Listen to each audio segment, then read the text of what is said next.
Hello everyone, welcome for this module. Today's module is in herbal technology and this is for the second year students of Bachelor of Science in Botany in the fourth semester. Course code is BOS 102.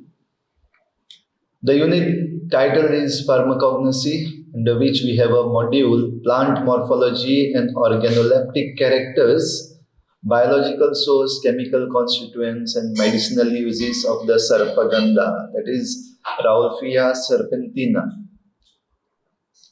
We will have the introduction and we'll go through the plant morphology, biological source, organoleptic characters, chemical constituents, and medicinal uses as said in the title.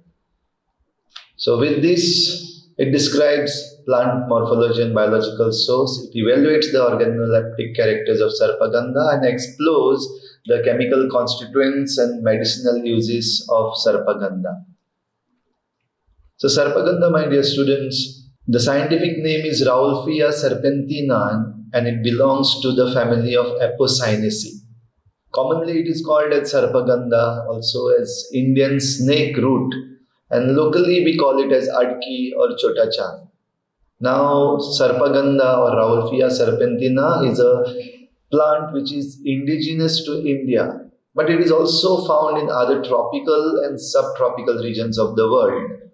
Sometimes it is cultivated as well as there are many wild species.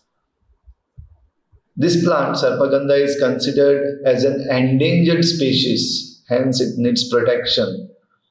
Wild species are getting reduced day by day due to the human interference, or also it is being overused.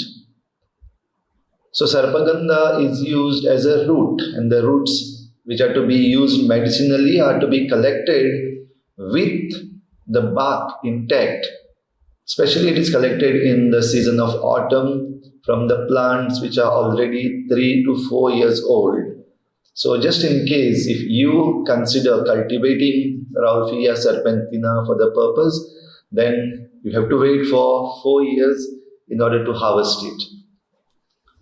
Morphologically, we see this plant as an erect, evergreen, perennial shrub which grows up to 20 to 30 centimeter in height. The leaves are observed in whorls of 3. Above it has shining dark green color, and beneath the leaf we have pale green. The inflorescence of this plant is a terminal umbelliform cyme, often appearing as laterals due to the growth of the shoot flowers. And the flowers are hermaphrodite. They are red in color or whitish or pinkish in color, and they grow in whorls on the tip of the plant, if you can observe in the photograph that is provided. The fruit in Sarpagandha is a single drupe or didymus or connate about 5 mm. Drupe we know is a fruit that has a thin skin with fleshy part which encompasses the stone in between or in the center. So it is 5 mm in diameter and the fruit is purplish black in color when it is ripe. For medicinal purpose, the biological source is the leaves or the seeds or the roots. So propagation, especially for cultivation, is by seeds as well as by roots or simply the stem cuttings. The organoleptic characters that we see in Sarpagandha, the external features of roots and rhizomes are nearly similar, but rhizomes can be made out by the presence of small central pith, that is after the section is taken. The outer surface is greyish yellow, pale brown or brown. It is odorless, and if you taste it, you will find that it is bitter to taste.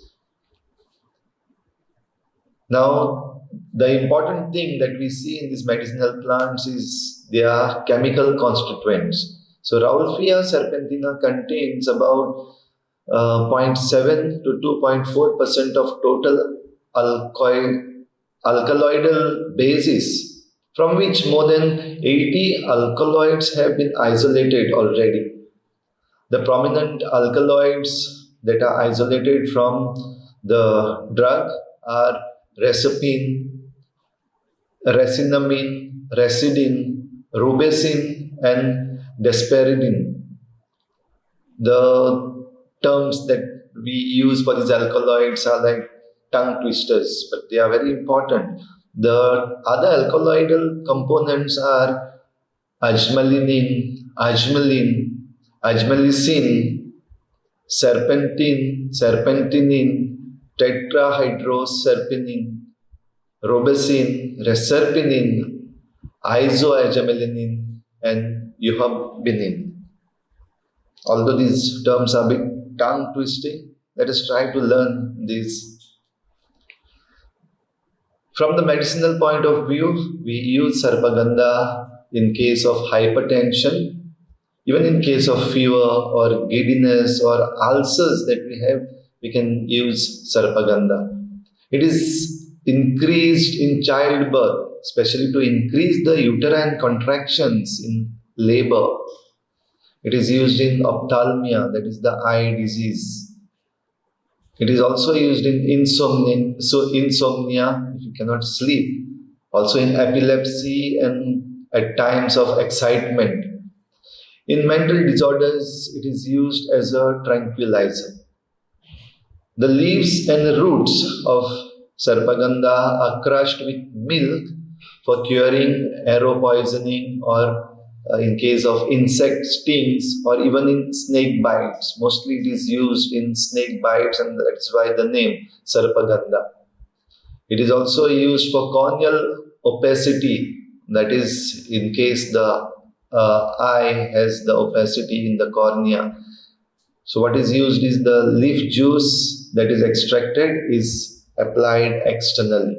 So medicinally we can use sarpagandha, that is Rauwolfia serpentina, and since it is on the verge of going extinct, we need to preserve this species, maybe by cultivation or maybe by protecting the wild species that we may see around.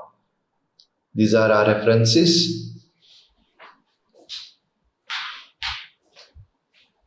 So using sarpagandha, we can enhance our medicinal purpose. Thank you.